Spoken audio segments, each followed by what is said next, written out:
सद्गुरु उमागीर महाराज की जय. सद्गुरु बालासाहेब महाराज की जय. ब्रह्मपुत्र रंगनाथ महाराज की जय. शांती ब्रह्म एकनाथ महाराज की जय. गुरुर ब्रह्मा गुरुर्विष्णू गुरुर्देवो महेश्वरा गुरुर साक्षात परब्रह्म तस्मै श्री गुरुवे नमः. ब्रह्मानंदं परमसुखदं केवलं ज्ञानमूर्ति द्वन्द्वातीतं गगनसदृशं तत्त्वमस्यादिलक्ष्य एकं नित्यं विमलं अचलं सर्वार्थिसाक्षिभूतं भावार्थितं त्रिगुणरहितं श्री सद्गुरुस्तन्नमामि. सच्चिदानंद सद्गुरुनाथ महाराज की जय. सद्गुरु मागीर महाराज की जय. सद्गुरु बालासाहेब महाराज की जय. ब्रह्मपुत्र रंगनाथ महाराज की जय. शांती ब्रह्म एकनाथ महाराज की जय. जय जय रघुवीर समर्थ. कुणाचं म्यूट उघडा आहे का बघा बरं.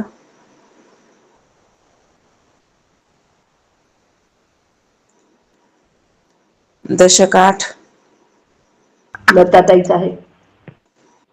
लताताई म्यूट करा.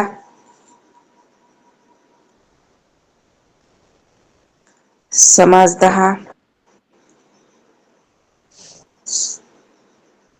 शून्यत्व निर्दर्शन 328 पान क्रमांक. जयाचे अनुभव पुसता कळ हो उठिला अवचित्ता हा कथा कल्लोळ श्रोता कौतुके ऐकावा. तर समर्थ सांगत आहेत की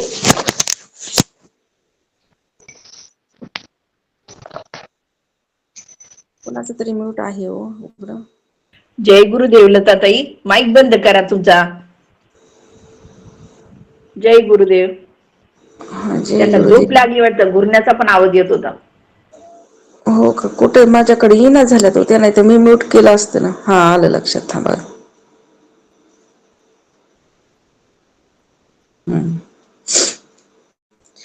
श्री समर्थ म्हणत आहेत की लोकांना त्यांचा अनुभवाबद्दल विचारताच एकच गदारोळ उठला. आता समर्थ म्हणत आहेत की लोकांना मी विचारलं तुमच्या अनुभवाबद्दल सांगा, तर एकदम गर्दा उठला म्हणले. प्रत्येक जण आपलं मत अनुभव सांगू लागला. प्रत्येक जण आपल्या आपल्या मतात जे काही अनुभव आलेला आहे ते काय करू लागले, सांगू लागले. आणि त्यामुळे जो काही कल्लोळ उठला तो श्रोत्यांनी कौतुकाने ऐकावा. आता प्रत्येकाला अनुभव विचारलेला आहे आणि प्रत्येक जण आपला अनुभव सांगत आहेत. तर आता ते एकदम काय झालंय, एकदम कल्लोळ उठलाय. सगळ्यांचा गोंधळ उठलाय. प्रत्येक जण अनुभव सांगायला. किती उत्तम अधिकारी श्रोते आहेत बघा ना. विचारल्याबरोबर प्रत्येक जण काय करत आहेत, सांगत आहेत. काय? स्वतःचा अनुभव. इथं 4-4 खेप विचारावं लागतंय की सांगा तुमचा अनुभव सांगा. कारण अनुभवच येत नाही तर सांगायला काय येणार नाही का नाही. ज्याला अनुभव आला त्याला उत्साहानं काय होत असते, सांगा वाटत असते. ऐक म्हणती हा संसारू करिता पाविले पैल पारू आपला नव्हे की जो जारू जीव देवाचे. एक म्हणतो की हा संसार करता करताच आपण पैल तीराला पोहोचू. हा व्याप आपला थोडासा आहे. सर्व जीव देवाचेच आहेत. आता एक जण म्हणत आहे, अनुभव सांगत आहेत बरं का प्रत्येक जण आपला आपला. तो काय म्हणत आहे, हा संसार करता करता मी काय करणार आहे, तो पैल तीर अगदी गाठणार आहे. तिथं पोहोचणार म्हणजे पोहोचणार. निश्चयात्मक आहे बरं का निर्णय. हा व्याप आपला थोडासाच आहे. झालं म्हणले, आता थोडंच राहिले. सर्व जीव कसे आहेत, देवरूपच आहेत असा भाव झालाय. जीव तो आहे जीवशी वत्सम. देव तोच काय आहे, जीव तोच काय आहे, देव आहे. मग असा काय झालाय, अनुभव आलाय. म्हणून आता हा संसार सागरात सहज मी काय होणार आहे, त्या पैल तीराला जाऊन पोहोचणार आहे. कारण अनुभव आहे ना, सगळा देवच आहे म्हणून. सर्व काय म्हणले, जे जे दृष्टी दिसे ते ते हरिरूप. सगळं हरीचं रूप आहे, सगळा भगवंत आहे असा अनुभव आलाय. आणि म्हणून आता पैल तीर काही लांब नाही. लगेच मी आता काय होणार, थोडास राहिले म्हणले. आता मी तिथं जाऊन पोहोचणार आहे. दुसरा काय म्हणतो बघा आता. एक म्हणती हे न घडे, लोभ येऊनी अंगी जडे, पोष्ट ते करणे घडे सेवा कुटुंबाची. दुसरा म्हणतो, कोणी म्हणतो की असं काही घडणार नाही बाबा, संसार करता करता लोभ होऊन अंगाला चिकटतो. असं कसं रे म्हणतोस म्हणले तू, काय की मी आता थोडासाच राहिलाय संसार, आता मी संसार करता करता पैलतीराला पोहोचणार आहे, ऐक नाही, आणि आपला व्याप काय झालाय थोडासाच राहिलेला आहे, असं जे म्हणलंय ना वरी. तर तो दुसरा काय म्हणतो, अरे बाबा असं कसं घडन, संसार करता करता पैलतीर कसं गाठता येईल, अरे ते संसार तुझ्या अंतकरणामध्ये चिटकून राहील ना, आणि तुला त्या पोटासाठी त्या कुटुंबासाठी सेवा करावीच लागेल ना. मग हा संसार चिटकणार आहे का नाही बरं, चिटकन ना. तू कसं म्हणतो एकदम पैलतीराला जाशील म्हणून. त्याच्या पुढचा काय म्हणतो बघा, एक म्हणती स्वभावे संसार करावा सुखे नावे, काही दान पुण्य करावे सद्गती कारणे. त्याच्या पुढचा काय म्हणतो, कोणी म्हणतात की सुखे नैव संसार करावा, सुखाने संसार करावा, मात्र सद्गती प्राप्त व्हावी म्हणून काहीतरी दान पुण्य आदीही करावं, नुसतं संसार करायचा नाही. त्याच्यामध्ये आपल्याला काहीतरी घडलं पाहिजे, दान करायचं, पुण्य करायचं, अन्नदान करायचं, आहे का नाही. जे जे दान होईल, वस्त्रदान करायचं, जे करा वाटन ते करायचं, कारण का पुण्य होईल ना. दान पुण्य करायचं, नुसतं संसार करायचा आणि सोडून द्यायचा का नाही. मग संसारामध्ये आपलं जे कर्तव्य आहे ते करायचं, अतिथी देव भव, दान पुण्य वगैरे वगैरे जे काही होईल ते करण्याचा प्रयत्न करायचा, असं एक जण म्हणते. दुसरा म्हणतो, एक म्हणती संसार खोटा, वैराग्य घ्यावा देशवटा, येणे स्वर्ग लोकीच्या वाटा मोकळ्या होती. कोणी म्हणतात की संसार खोटा आहे म्हणून वैराग्य धारण करून देश त्याग करावा, म्हणजे स्वर्ग प्राप्तीचे अनेक मार्ग मोकळे होतात. आता कोणी काय म्हणते, अरे हा संसार खोटा आहे ना, कुठंच तथ्य या संसारामध्ये काय खरंय. मग सगळं त्याग करणं, तू आपल्या घरादाराचा त्या देशाचा त्याग करायचा आणि काय करायचं म्हणले, वैराग्य अंगावर बाणायचं आणि आपलं गमन करत राहायचं, मग स्वर्गप्राप्तीचे अनेक मार्ग मोकळे होतात, असं एक जण म्हणते. आता पुढे, एक म्हणती कोठे जावे, बघा प्रत्येकाचा अनुभव सांगायला लागलेच बर का, कुणाला कसा अनुभव येते, कुणी काय म्हणते, प्रत्येक साधकाच्या अंतकरणातला भाव जाणून समर्थ इथं काय करत आहेत तर सांगायला लागलेत बर का. एक म्हणती कोठे जावे, व्यर्थची कासया हिंडावे, आपुले आश्रमी असावे आश्रम धर्म करुणी. आता कोणी काय म्हणतंय म्हणले, उगीच कुठं जायचं हिंडायचं, व्यर्थ कशाला इकडं तिकडे हिंडायचं बरं, त्यापेक्षा आपला जो आश्रम असेल त्याच्या आचरण त्या आश्रमात राहून करावं. जाऊ द्या, जे जे आश्रमात आहोत आपण, ग्रस्त असू द्या, वानप्रस्थ असू द्या, ऐके नाही, संन्यासी असू किंवा ब्रह्मचारी, आपल्या आपल्या आश्रमात राहायचं, ऐके नाही. आश्रमात राहून काय करायचं तर आपल्या आपल्या धर्मानं वागायचं, झालं म्हणली, एवढं केलं तरी बस झालं. एक म्हणती कैसा धर्म, अवगा हो तसे अधर्म, ए संसारी नाना कर्म करणे लागे. आता कोणी काय म्हणेन, कुठला आला म्हणले धर्म, सर्व अधर्मच घडत आहे, आम्ही धर्मच करायला पण धर्माच्या ऐवजी अधर्मच व्हायला लागलाय, धर्म होईनाच झालाय. हा संसारात नाना प्रकारचे कर्म करावे लागतात, एक करावं लागते काय संसारामध्ये, उठल्यापासून आमच्या मागे कर्माचं गठुडच बांधलेलं आहे, एक झालं की एक, एक झालं की एक, आणि कुठला आला म्हणले धर्म, इथं कुठं होणारे धर्म, एक नाही. एक जण असं म्हणायला लागलाय, संसारात राहून कसं कळण बरं हे सगळं. आता प्रत्येकाचे मतांतर. तर एक म्हणती बहुता परी, वासना असावी बरी येण्याची, तरी जे संसारी अनायासे. कोणी म्हणतात की या सर्वापेक्षा आपली वासना बरी असावी, म्हणजे अनायासे हा संसार तरून जाता येईल, म्हणजे आपल्या अंतःकरणामध्ये आपली वासना ही भगवंता प्रीत असावी, है की नाही. म्हणजे काय होईल, संसारात आपण तरून जाऊ ना. एक जणाचं असं मत आहे, प्रत्येकाचं मत भिन्न भिन्न आहेत बरं का. प्रत्येकाला जे अनुभव आलेला आहे ते मांडत आहेत, कोणाला कसा अनुभव आलाय ते सांगायला लागलेत. एक म्हणती कारण भाव, भावेची पाविजे देव, एक हे अवघेची वाव गथा गोवी. एक म्हणतात की आपला भावच सर्व गोष्टीच कारण असतो बरं का. भाव चांगला असेल ना तर त्यामुळे देवाची ही प्राप्ती होते. भावाशिवाय सर्व व्यर्थ आहे, गोंधळ आहे. जर आपला भावच नसेल, आपण इकडे किती गप्पा मारू द्या, आपला भाव आहे का तसा? भावात्मक काय केलं पाहिजे, कार्य केलं पाहिजे. आपला भावच नसेल, नुसतं जीवनमुक्त आहे मी सच्चिदानंद स्वरूप परमात्मा आहे, मी सत आहे, मी चित आहे, नुसतं म्हणायला लागले, पण भावच नाही. भाव जर नसेल तर कसं होईल म्हणले? इथं भाव पाहिजे. संसारात साध्या साध्या गोष्टीला भाव लागतो, तर हा परमार्थ आहे ना. काय एखादी मैत्री जर असेल करायची, तर भाव पाहिजे का नाही? तिथं भाव जर नसेल तर ती मैत्री टिकती का टिकत नाही. एकमेकावर भाव लागतो का नाही? तसा हा परमार्थ आहे, आणि परमार्थावर भगवंताच्या ठिकाणी भाव पाहिजे का नाही? संतांच्या सद्गुरूच्या ठिकाणी भाव पाहिजे का नाही? भाव असेल तर काय होणार आहे, तर म्हणले कोणत्याही गोष्टी सिद्ध होणार आहे. आणि भावच नसेल तर म्हणले ह्याच्या मनामध्ये काय होणार आहे?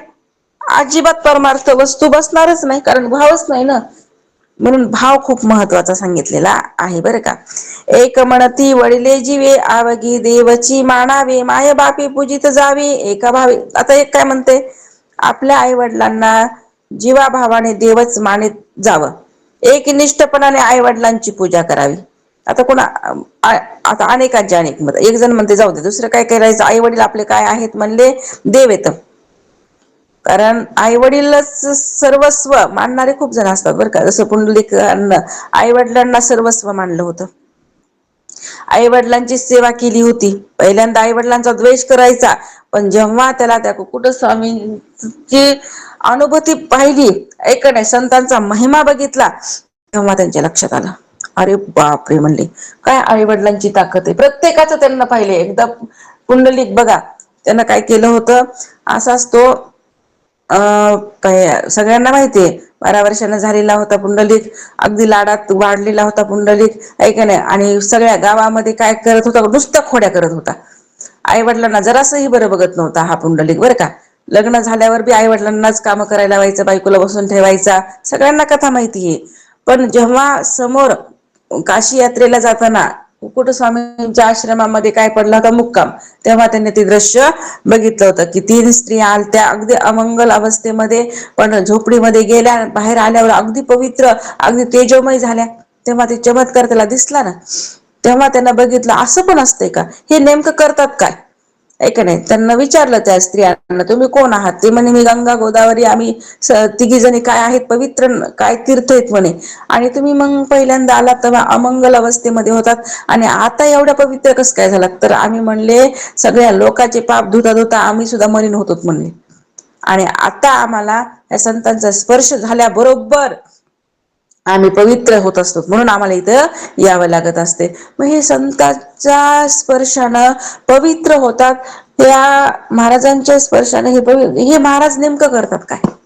हे महाराज नेमकं करतात काय? म्हणून जेव्हा पुंडलिकानं बघितलं, तर ते आई वडिलांची सेवा करत होते बरं का.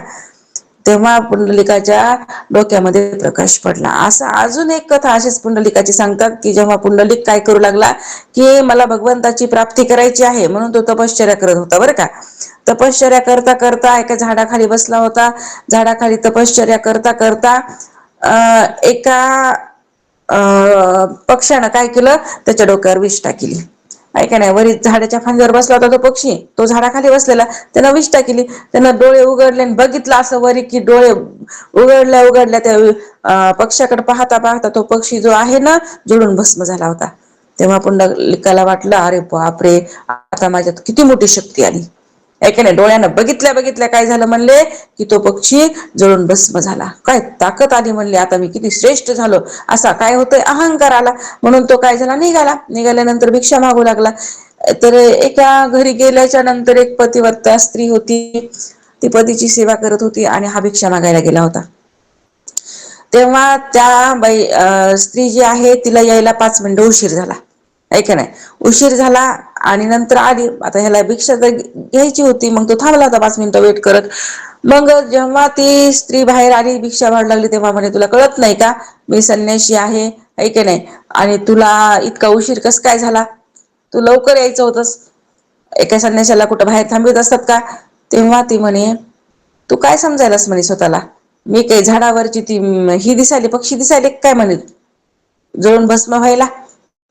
जेव्हा तिचं उत्तर असं ऐकलं तेव्हा पुंडलिकांचं काय झाला, पूर्ण अहंकारच उतरून गेला. अरे बापरे म्हणे, असं कस काय, असं कस काय, हिला कस काय माहित, म्हणे तुम्हाला कस काय माहित, म्हणे आणि तुम्ही करतात काय, ती म्हणली मी काय करत नाही, मी फक्त माझ्या पतीची सेवा करत असते म्हणले. आणि त्या पतीच्या सेवेच्या ह्यानच काय झालेलं आहे म्हणले, मला एवढी दृष्टी प्राप्त झालेली आहे. असं आहे का म्हणे, बर. मग त्यांना म्हणला, मला भगवंताची, मला तुमच्यासारखी काय झाली पाहिजे, दृष्टी आली पाहिजे, भगवंताची प्राप्ती करायची मला सुद्धा, मी काय करू. ते म्हणे काय करू नको, तुझ्या आई वडिलांची सेवा कर. नाही तसं नाही म्हणली, तू काय करू नको म्हणे, एक नाही का महात्मा आहे म्हणे तिथं समोर, आणि तो काय करतोय म्हणले, व्यापार करते का असं याचा, तू काय कर त्याला जाऊन विचार. असं म्हणल्याच्या नंतर तो गेला. गेल्याच्या नंतर तो महात्मा होता, ते महात्मा म्हणावं तर ते काय धंदा करायला लागलाय, ते मांस विकायला लागलाय, आणि त्याला महात्मा कसं म्हणा. तरी पण गेला. गेला म्हणले आणि विचारलं त्याला की, नाही विचारण्याच्या अगोदर तोच काय म्हणतो, हा तुला त्या स्त्रीने पाठवलंय का. ते म्हणे हो. तुम्हाला कसं काय माहित. हा म्हणे मला माहिती आहे सगळं. बरं तूच पुंडलिक आहेस म्हणे, असं असं त्यानं पूर्ण त्याची काय केली मागची कथा सांगितली. हो म्हणे मी असाच आहे. मग म्हणे तू आता काय कर, पुंडलिक काय म्हणतो, तुम्ही काय केलं, तुम्हाला एवढं कसं काय माहिती. ते म्हणलं मी काय करत नाही, मी माझ्या आई वडिलांची सेवा करतो. मी दुसरं काही करत नाही, मी माझ्या आई वडिलांची सेवा करतो, त्याच्याच पुण्याईनं मला हे भेटलेलं आहे. असा धंदा असून सुद्धा मी काय आहे, ते एक उच्च महात्मा, म्हणजे पुंडलिक म्हणलं एवढं तुम्ही उच्च महात्मा आहात. मग पुंडलिकाच्या तेव्हा लक्षामध्ये आलं, आणि त्यानं तेव्हापासून आई वडिलांची काय केली, सेवा करायला सुरुवात केली. आणि पुढची तर कथा आपल्याला सगळ्यांनाच माहिती आहे. भगवंत स्वतः प्रगट झालेला आहे. वैकुंठाहून आलो म्हणले, पुंडलिका मी काय झालो, वैकुंठाहून आलो रे म्हणले तुला भेटायला. पाहुणे आल्याच्या नंतर म्हणले घरामध्ये कमीत कमी त्याचा आदर सत्कार, त्याला बसायला तरी काहीतरी द्यावं ना. तू तर चक्क माझ्याकडे बघायला बी झालास. तेव्हा म्हणले ती विटकर होती ती टाकली पाठीमागं, आणि उभा बस म्हणे. ते म्हणे विटकरीवर कुठं बसता येते का, मग उभा टाक म्हणे. काय काय नाही. म्हणून म्हणले पुंडलिकानं काय केली, ती वीट पाठीमागं टाकली, त्याच्यावर भगवंत उभा टाकला. म्हणजे कशाची ही महिमा आहे, तर केवळ आई वडिलांच्या भक्तीची. म्हणजे एवढंच सांगायचं होतं बरं का. तसं इथं पण सांगायला लागलेत, मी काय काय करतो म्हणले, तर काही नाही, आपल्या आई वडिलांना जीवाभावाने देवच मानित जावं, एकनिष्ठपणाने आई वडिलांची पूजा करावी, झालं म्हणले देव प्रसन्न होते. त्याच्यामुळे आपण इथपर्यंत, त्या ह्या गोष्टीमुळे आपण तिकडे गेलतो बरं का, दुसरं काही नाही. असो. एक म्हणती देव ब्राह्मण त्याचे करावे पूजन, माय बाप नारायण विश्वजनांचा. कोणी म्हणतात की देव ब्राह्मणाचे पूजन करावं, त्यामुळं भगवान नारायण प्रसन्न होतात. आता कोणी काय म्हणते, नाही नाही आपण काय करायचं, ब्राह्मणाची पूजा करायची, देवाची पूजा, देव ब्राह्मणाची पूजा करायची, त्यानं सुद्धा काय होते, भगवंत प्रसन्न होते. दुसरा काय म्हणतो आता पुढे, एक म्हणती शास्त्र पहावे ते निरोपिले देवे, ते तेने प्रमाणेची जावे परलोकासी. आता कोणी काय म्हणते म्हणले, कोणी म्हणतात की शास्त्रात काय सांगितलं आहे त्याप्रमाणे वागावे, असं भगवान म्हणतात. त्याप्रमाणे वागलं असता परलोक प्राप्त होते. आता बघा, कोणी म्हणते शास्त्र जे सांगायला लागले ना त्यानुसार वर्तणूक करा, म्हणजे काय होईल, तुम्हाला भगवंताची प्राप्ती होईल. आता प्रत्येकाचं काय वेगवेगळं भिन्न भिन्न काय काय जसा अनुभव आलेला आहे तसं प्रत्येक जण इथं मांडायला लागले. ते समर्थ आपल्याला इथं काय करायलेत, सांगायलेत. कारण कदाचित आपल्या बी चित्तामध्ये हेच प्रकार चालू असतो, है का नाही. कुणाला कसाचा, कोणी म्हणते असं करा, कोणी म्हणते तसं करा. मग तेच इथं प्रकार मांडलेला आहे बरं. एक म्हणती आहोजना शास्त्र पाहता पुरवेना, या कारणे साधू जना शरण जावे. आता कोणी काय म्हणतंय, एक म्हणतात की अहो शास्त्र इतके आहेत की त्यांचा अभ्यास करायला आयुष्य पुरं पडत नाही, एवढे शास्त्र आहेत म्हणले. म्हणून आता त्यापेक्षा साधू संतांना शरण जा बरं, बस झालं म्हणले. आता काय करायचं नाही, साधू संतांना शरण जावं हेच बरं आहे. त्यांना माहित असते, वर्म सगळं त्यांनी जाणून घेतलेलं असते, कारण त्यांच्याकडेच वर्म असते. म्हणून आपण काय करू, त्यांनाच शरण जाऊ. एक जण असं म्हणते. पुढे काय, पुढचं काय म्हणतो, एक म्हणती सांडा गोटी वायाची करिता चावटी, सर्वास कारण पोटी भूदया असावी. आता दुसरं काय म्हणतो, जाऊ त्यांना. कोणी म्हणतात उगीच वटवट करणे बंद करा, आता बस झालं, ती गोष्ट राहू दे. सर्वात महत्वाचं म्हणजे पोटात भूत दया असावी, सगळ्यांच्या ठिकाणी प्रीती असावी, आहे की नाही. जे जे देखी जी भूत ते ते माने जे भगवंत, आहे की नाही. असंच आहे ना. हा, तर बरं का, जे जे दृष्टी म्हणजे दिसायले आपल्याला डोळ्यानं, त्याला काय करा म्हणले, भगवंत माना. एक जण असं म्हणते. पुढचा काय म्हणतो, एक म्हणती एकची बरे आपुल्या आचारावे असावे, अंतकाळी नाम घ्यावे सर्वोत्तमाचे. आता दुसरा काय म्हणतो बघा, आपल्याला वर्ण आश्रम धर्माप्रमाणे आचार करावा, हे सर्वात चांगलं आहे. आणि अंतकाळी सर्वोत्तमाचे म्हणजे त्या भगवंताचं आपल्याला काय करायचं आहे, नाव घ्यावं. अंतकाळी काय करावं, भगवंताचं नाव घ्यावं आणि आपण आपला वर्ण आश्रम जे आहे त्याप्रमाणे आचरण करावं आयुष्यभर, आणि शेवटी भगवंताचं नाम घ्यावं असं म्हणायला लागलंय. आणि पुढचा काय म्हणतो, बरं जर आपण असं आचरण केलं आहे की नाही, स्वआचरण केलं तर अंतकाळी जसं आपण जन्मभर जे केलेलं असते ना, तेच नंतर आपल्याला काय होत असते, आठवत असते बरं का. मग अंतकाळी खरंच नाव येईन का बरं भगवंताचं, विचार केला तर. तू काय केलंस, आचरण केलंस बाबा, ठीक आहे, सत्यानं धर्मानं आचरण केलंस, पण अंतकाळी भगवंताचं नामस्मरण येईन का, कसं येईन, है की नाही. असं एक म्हणती एकची बरे आपुल्या आचारावे असावे, अंतकाळी नाम घ्यावे सर्वोत्तमा. एक म्हणती पुण्य असेल तरीच नाम येईल, नाही तरी भुली पडेल अंतकाळी. लगेच त्याला उत्तर दिलं. नाही म्हणले, दुसरा कोणी म्हणाल की जर गाठी पुण्य असेल तरच अंतकाळी मुखाला नाम येते, नाहीतर म्हणले विसर पडेल, भ्रांती उत्पन्न होईल. अरे म्हणले, त्या हिमालयात जवळजवळ लोक तपश्चर्या करतात की भगवंताचं अंतकाळी आम्हाला नाम यावं, तरी त्यांच्या मुखाला नाम येत नाही. आणि तो काय म्हणतो म्हणे, वर्ण आश्रमात राहायचं आणि शेवटी भगवंताचं नाम कसं येईल नाम तोंडामध्ये. त्याला काय करावं लागते, पुण्याच्या राशीच्या राशी काय करावं लागतं, पाडावं लागतात पाठीमाग, ऐका नाही, त्याचा भरपाई करावा लागतो अंतकाळी, मग नाव येईन म्हणले. तोपर्यंत त्यांना एक क्षण सुद्धा नामाला विसरायचं नसतं, तेव्हा येत असते म्हणले मुखामध्ये नाम. अन्यथा म्हणले भ्रांती पछाडल्या जाते, जीव सगळं विसरतय आणि त्या भ्रांतीमध्ये काय होते, पछाडल्या जात असते. अंतकाळ काही इतका सोपा आहे का काय. जेव्हा देह त्याग करताना आपल्या शरीरामध्ये 72 नाड्या येतात, 72,000 नाड्या आहेत बरं का. एक एक नाडी तुटत असती ना, त्या तुटत असत, किती त्रास होत असेल त्या जीवाला. उगीच म्हणलेत का मरताना एका विंचव नाही असंख्य विंचवाने एकाच ठिकाणी डंक मारावं एवढा त्रास होत असते. म्हणून तर ते काय किती पाय खोरतय, ऐक नाही, झटके मारतय ते मरताना जीव. पुन्हा म्हणले वाकडं तिकडं तोंड करतय, ऐक नाही, कारण का वेदना होत असतात तशा. आणि तेव्हा एवढ्या वेदनेमध्ये ह्याला भगवंताचं नाम कधी यावं. आणि जो पुण्यात्मा असतो ना, तो ज्यानं आयुष्यभरामध्ये भगवंताचं चिंतन केलं त्याला वेदना होत नसतात बरं का. त्याला सहज मुखामध्ये नाम येते आणि सहज मुखामध्ये नाम येऊन तो आपला काय करतो, पुढचा प्रवास सहजगत्या पार पाडत असतो बरं का, आपल्या आपल्या पुण्यानुसार. आणि जो ब्रह्मनिष्ठ असतो ना, ऐक नाही, जो ब्रह्मनिष्ठ आहे, ज्याला ब्रह्मस्वरूपाची प्राप्ती करून घेतलेली आहे, ऐक नाही, त्याचा तर म्हणले आत्मा कुठंच जात नाही, इथंच विलीन होत असतो. ऐक नाही, याच देह जसं म्हणले ना, नाही जात कोठे येतो फिरून या वावगाची वायावी न बोला, ते कुठं जात बी नाही कुठं येत बी नाही. मग हा ब्रह्मज्ञानी आमुष्याला का मरणा, काही घेण देण नाही. इथं कोणचाच वार नसते, ह्याला नाही उत्तरायण लागत, न ह्याला नाही दक्षिणायन लागत, कोणचं काहीच नाही म्हणले.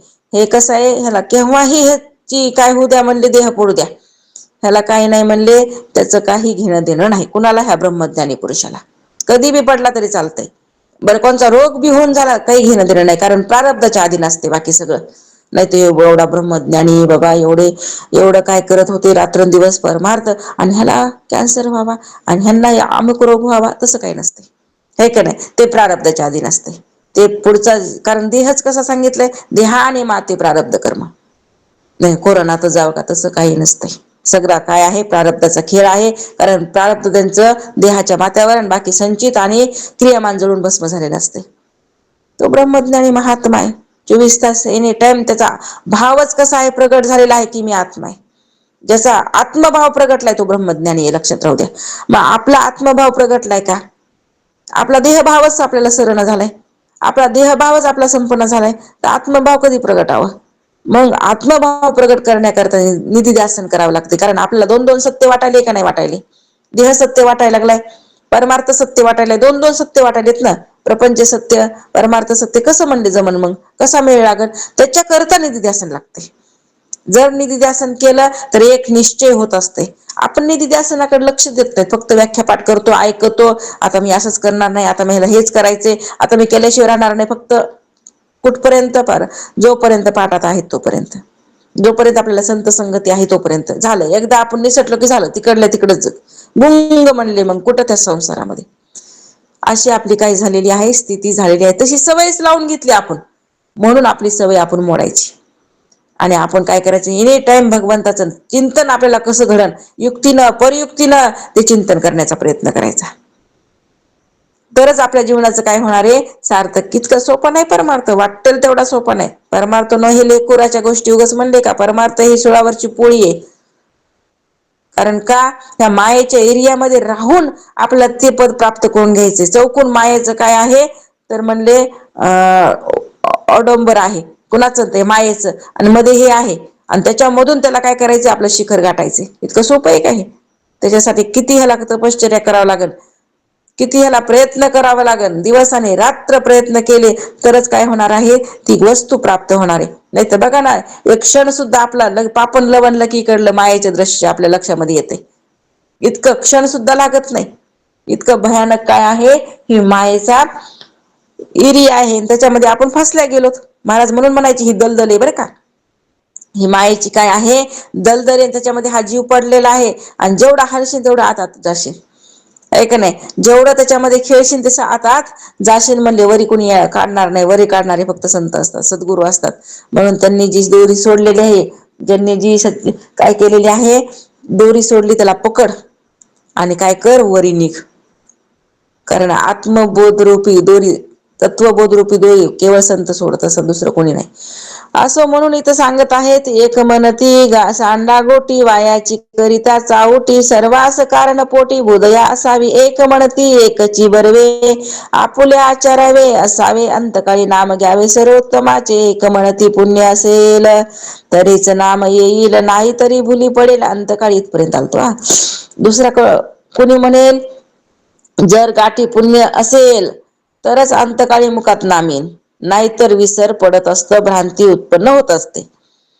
एक म्हणती जीव असावे तवची सार्थक करावे, एक म्हणती फिरावे तीर्थाटन. दुसरा काय म्हणतो, नाही, एक म्हणतात की जिवंतपणे आयुष्याचे सार्थक करावं, तर दुसरा कोणी म्हणतो नाही, तीर्थयात्रा करीत फिरत जावं, हे चांगलं आहे. एक म्हणती हे आटाटी, पाणी पाषाणाची भेटी, चुंबकुळ्या मारिता ही बुटी, कासा वीस व्हावे. कुणी एक म्हणतो की व्यर्थ खटाटोप कशाला करायची, तीर्थयात्रा इकडं तिकडं पाणी आणि पाषाणाशिवाय काय आहे, तीर्थाला कशाला जायचं, तिथं आहे तरी काय, पाणी आणि पाषाण, दुसरं आहे तरी काय तिथं. तीर्थात बुचकळ्या मारताना नाकातोंडात पाणी जाऊन कष्ट होतात, आणि जीव मात्र कासावीस होतो. काही काही पाप असं आहे बरं का, कायिक वाचिक मानसिक 3 प्रकारचं पाप सांगितले का नाही. कायिक आणि वाचिक पाप हे तीर्थ काय करतात म्हणले, धुतात. पण मानसिक पाप हे तीर्थाच्या बापालाही सुद्धा काय होत नाही म्हणजे ते धुतलं जात नाही. जे मानसिक पाप आहे ते तीर्थ सुद्धा धुवू शकत नाही. इतकं भयानक पाप हे मनाचं पाप आहे बरं का. मनात केलेले जे काही आहे मानसिक पाप म्हणतो आपण, कायिक वाचिक आणि मानसिक. म्हणून काय करायचं, साधकानं सावध राहायचं. एक म्हणती सांडी वाचाळी, उगाद महिमा भूमंडळी, दर्शन मात्रे होय होळी, महापातकाची. त्यावर दुसरा कोणी म्हणतो की वाचाळपणा बंद करा. या पृथ्वीवर तीर्थयात्राचा महिमा अगाध आहे.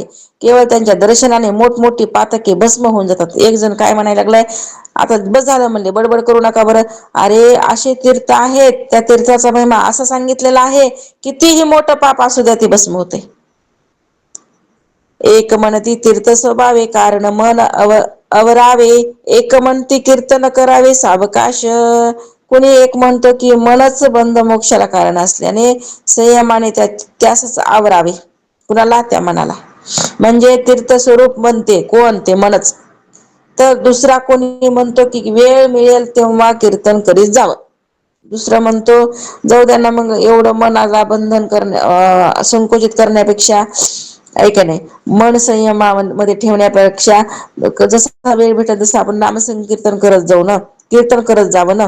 एक म्हणती योग बरवा मुख्य तोची आधी साधावा देह अमरची करावा. अकस्मात कोणी म्हणतो की योग हेच उत्तम साधन आहे म्हणून तोच मुख्य साधावा आणि एकाएकी आपला देह अमर करावा.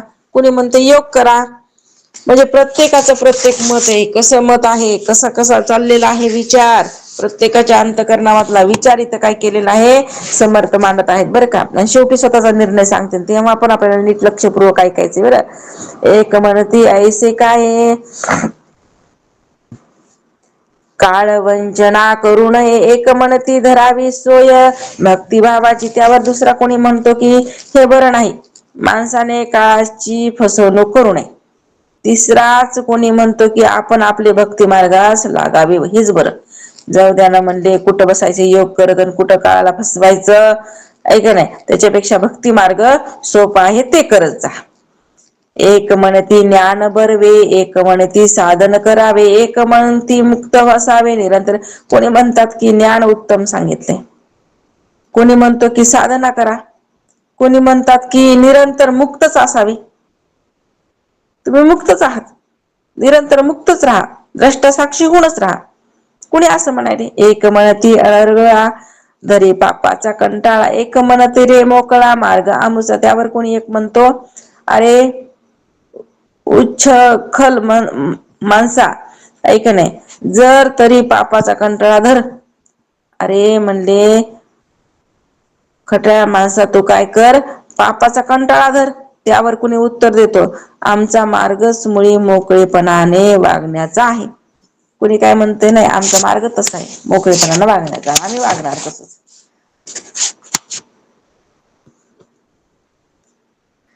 एक म्हणती ज्याचे खावे त्या सन्मुखची मरावे, तेने तत्काळची पावावे मोक्षपदे. कोणी म्हणतो की कोणाचीही निंदा अथवा द्वेष करायचा नाही, हे महत्वाचं आहे. दुसरा म्हणतो की हळूहळू दृष्टांची संगती सोडावी. कोणी म्हणतंय निंदा करू नये, द्वेष करू नये, मत्सर करू नये, हे सगळं सोडायचं, दुष्ट लोकांची संगती अजिबात करायची नाही. एक म्हणती सांडा गोटी आधी पाहिजे ते रोटी, मग करावी चावटी सावकाश. कुणी म्हणतो ज्याचे अन्न आपण खातो त्याची चाकरी करीत जावं, त्याच्या समोर मरावं म्हणजे तत्काळ मोक्ष प्राप्त होते. कुणाचं कसं मत तर कुणाचं कसं मत.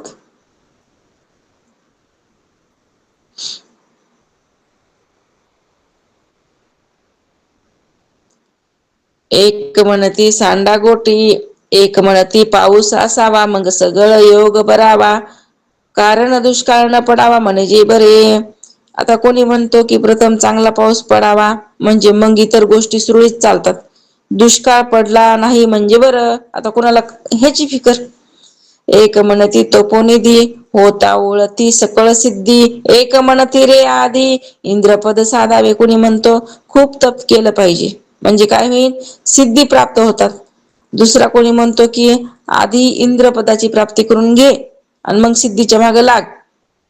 एक म्हणतो आगम पहावा वेताळ प्रसन्न करून यावा, तेने पाहिजे देवा स्वर्गलोकी. कुणी काय म्हणतो अगोदर मंत्राचे अनुष्ठान कर म्हणजे स्वतंत्र होता येईल. जिचा आधार श्री हरी आहे ती लक्ष्मी प्रसन्न होते, म्हणून तू मंत्राचा आधार कर, मग त्या लक्ष्मीला प्रसन्न करून घे. ती लागले सर्व धर्म ते कैसे क्रियाकर्म, एक म्हणती कुकर्म तिच्या मते. त्या लक्ष्मीच्या योगाने सर्व धर्म घडतात, मग तेथे क्रियाकर्माची आवश्यकता उरतच नाही. दुसरा कोणी म्हणतो की लक्ष्मीच्या मतानेच कुकर्म घडते, कोणी म्हणतं लक्ष्मीच्या योगाने धर्म घडतं, तर कोणी म्हणतो नाही नाही लक्ष्मीच्या योगाने कुकर्मही घडत असतो.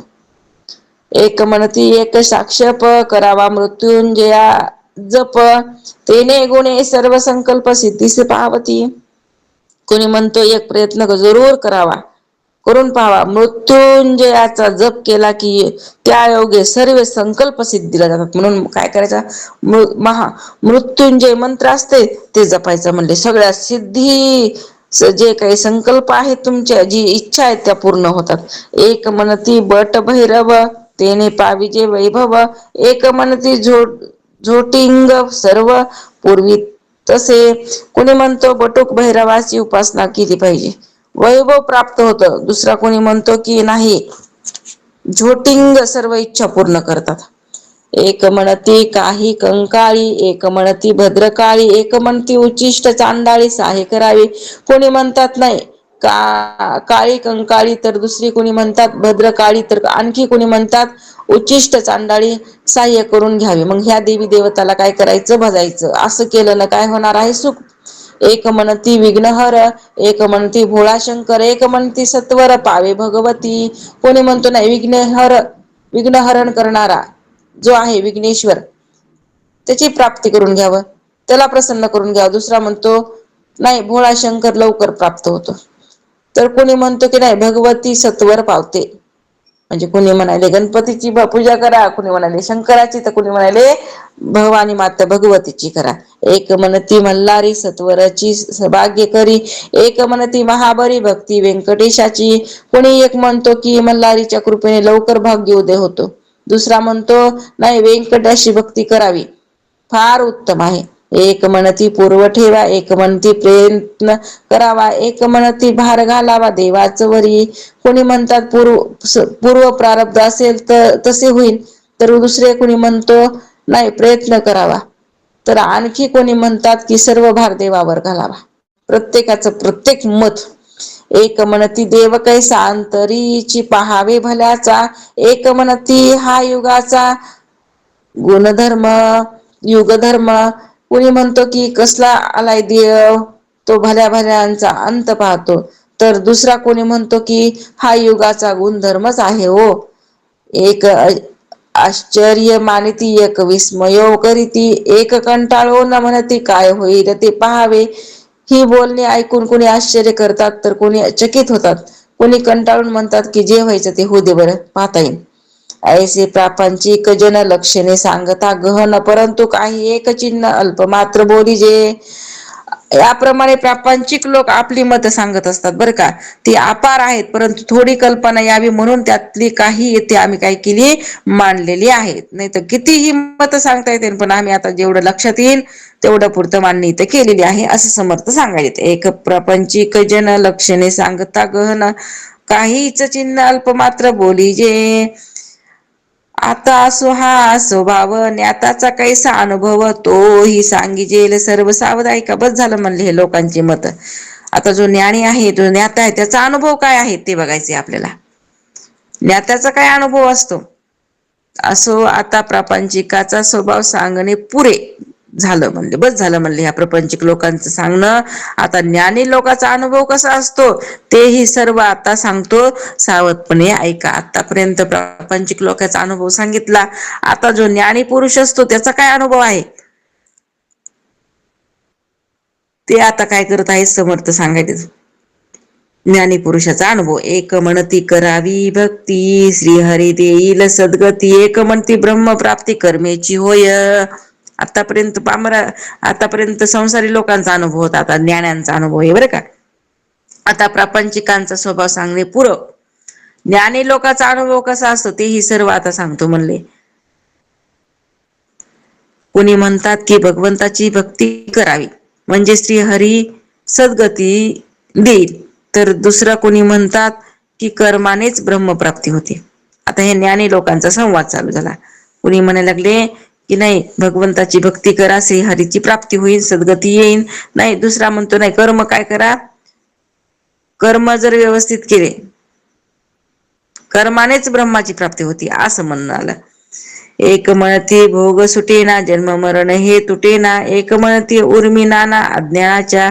कोणी म्हणतात की प्रारब्ध भोग टाळता येत नाही, त्यामुळे जन्म मरणातूनही सुटका होत नाही जोपर्यंत प्रारब्ध संपल्याशिवाय. बरं प्रारब्ध नाही, सगळं कर्मच संपावं लागते, कर्माची होळी व्हावं लागते, तेव्हा जन्म मरणातून सुटका आहे. नुसते प्रारब्ध कर्म तिथं सरून भोगायला लागले, इरवी बी भोगायला, इरवी बी त्याचं बाद व्हायला, आणि तेरवी बी संपायला लागले, आणि इरवी बी संपायले. कोणतं प्रारब्ध कर्म, पण संचित क्रियामान त्याचा नाश व्हावा लागेल का नाही. प्रारब्धाचे काही तर काय करायचे नाही, गोष्टच नको, ते तर संपणारच आहे, ते संपायलाच आले. पण राहतंय कोणतं संचित क्रियामान, तेच जळून भस्मसात व्हावं लागते ना. त्याची होळी झाल्याशिवाय तुला काय होणार नाही, मुक्त अवस्था प्राप्त होणार नाही. म्हणून कोणी म्हणतात की प्रारब्ध भोग टाळता येत नाही आणि त्यामुळे जन्ममरणातूनही सुटता येत नाही. कुणी म्हणतात की या अज्ञानाच्याच अनेक उर्म्या आहेत. कुणी असं तर कुणी तसं. एक म्हणती सर्व ब्रह्म तेथे कैसे क्रियाकर्म, एक म्हणती हा धर्म बोलोची नये. एकदा एखादा म्हणतो की सर्व ब्रह्मच आहे की हो, सगळा परमात्माच आहे ना, मग तिथे क्रिया तरी कुठली आणि कर्म तरी कुठलं? सगळा परमात्माच आहे. जे दिसायले ते परमात्मा, आणि परमात्म्यासोबत कोणची क्रिया होणार आहे? तो तर अक्रिय आहे, तिथं क्रियाच नाही. कुठे म्हणले क्रिया मग? आणि कर्म तरी कुठला आहे? एकच ब्रह्म म्हटल्यानंतर कर्म बी नाही आणि क्रिया बी नाही. तर मग दुसरा कोणी म्हणतो की असं मानणे अधर्म आहे. खरं तर असे बोलू सुद्धा नाही. आता नाही असं कसं म्हणतात तुम्ही? असं म्हणणं अधर्म आहे म्हणे, असं बोलायचं बी नाही, असं दुसरा म्हणायला लागलाय बरं का. एक जण म्हणताय सगळा ब्रह्मच आहे, मग कुठली आली क्रिया आणि कुठलं कर्म, ते दुसरा काय म्हणत नाही, असं अजिबात बोलायचं नाही बरं का, हे अधर्म आहे, अधर्मानं बोलायलास, असं बोलू नकोस तू, हे दुसरं त्याला म्हणायला लागले. एक म्हणती सर्वनासे उरले तेची ब्रह्म असे, एक म्हणती ऐसे नसे समाधान. कोणी म्हणतात की प्रलयाच्या वेळी सर्वनाश पावल्यावर उरते ते एक ब्रह्म, तर कोणी म्हणतात की नाही समाधान अशा प्रकारचे नसतं बरं का. मग कसं असतं? आता बघा, ब्रह्मज्ञान नाही झालं तरी ब्रह्म उराले, तेव्हा कुठं भेटणारे समाधान? भेटतंय का नाही भेटत? सर्व ब्रह्म केवळ ब्रह्म दोन्ही पूर्व पक्षाचे भ्रम, अनुभवाचे वेगळे वर्म म्हणती ऐक. कोणी म्हणतो की नाही सर्व ब्रह्म असे म्हणणे व सर्व जाऊन उरते ते ब्रह्म म्हणणे हे दोन्ही पूर्व पक्षाचे भ्रम आहेत, अनुभवाचे वर्म काही वेगळेच आहे. असं काय करायला एक जण म्हणायला लागलेलं आहे. एक म्हणती हे न घडे अनुर्वाच्य वस्तू घडे, जे बोलता मौन पडे वेदशास्त्राचे. कोणी काय म्हणते? आता एक म्हणतो जी अनिर्वाच्य वस्तू आहे ना, तिचं वर्णन होऊ शकत नाही. वेद आणि शास्त्र यांनाही त्याचं वर्णन करता करता मौन धरावं लागलं तर आपल्याला काय वर्णन करता येणार? ऐसा संतांचा महिमा झाली बोलायाची सीमा. कारण शब्द तिथं काय व्हायलेत? अपुरे पडत आहेत. म्हणून इथं पण म्हणतात वेदशास्त्राला सुद्धा तिचं वर्णन करता येईना झाले. मौन अवस्था त्यांनी सुद्धा काय केली? साधून घेतली. वेद जाणू गेला पुढे मौनावला. तब श्रोता अनुवादला मनी निश्चय कोण केला, सिद्धांत मते अनुभवाला ओरी कैसी. येथे श्रोत्यांची शंका घेतली की ब्रह्म कसे आहे, हा निश्चय कोणी केला? सिद्धांत असा आहे तेथे अनुभवाला वावच नाही. म्हणजे अनुभव रूपी द्वैतही ब्रह्माच्या ठिकाणी उरत नाही असा सिद्धांत आहे. द्वैत कसं उरल तिथं? अद्वैत स्थितीच्या ठिकाणी द्वैत कुठला आलं? असा काय आहे? अनुभव आहे. कुठला? ब्रह्मस्वरूपाचा. कारण सिद्धांत असा आहे तेथे अनुभवाला वावच नाही. अनुभव सुद्धा सांगता येत नाही. अनुभव रूपी द्वैतही ब्रह्माच्या ठिकाणी उरत नाही. अनुभव स्वरूपच आहे ते, असा सिद्धांत आहे. अनुभव देही वेगळाले हे पूर्वीच बोलिले, आता काही एक केले नवचे की. आता प्रत्येक देहाचे अनुभव वेगवेगळे असतात बरं का, असं पूर्वीच सांगितलं आहे. आता काही केलं तरी ते एक होऊ शकत नाही. एक साक्षत्वे वर्तती साक्षी वेगळची म्हणती, आपण द्रष्टा ऐसी स्थिती स्वानुभवाची. एखादा साक्षीत्वाने वागतो, साक्षी वेगळाच आहे असेही म्हणतो. आपण द्रष्टा साक्षी ही स्वानुभवाची स्थिती आहे असंही मानतो. तर कोणी दृश्यापासून द्रष्टा वेगळा ऐसी अलिप्तपणाची कळा, आपण साक्षत्वे निराळा आणि स्वानुभवे. आता दृश्यापासून द्रष्टा नेहमी वेगळा असतो का नाही? याचा साक्षात अनुभव आला की दृश्यात राहूनही अलिप्त कसं राहावं ही कला अवगत होते. मग त्याला तसा आपण साक्षीत्वाने निराळे असल्याचा अनुभव येतो की मी साक्षी आहे, सगळ्यापेक्षा वेगळा आहे. सारखं सारखं असा अभ्यास केल्याच्या नंतर तो सुद्धा अनुभव येत असतो की मी साक्षीद्रष्टा आहे. सकळ पदार्थ जाणता तो सर पदार्थाहून परता, परवा देही आसोन अलिप्तता सहजेची आली.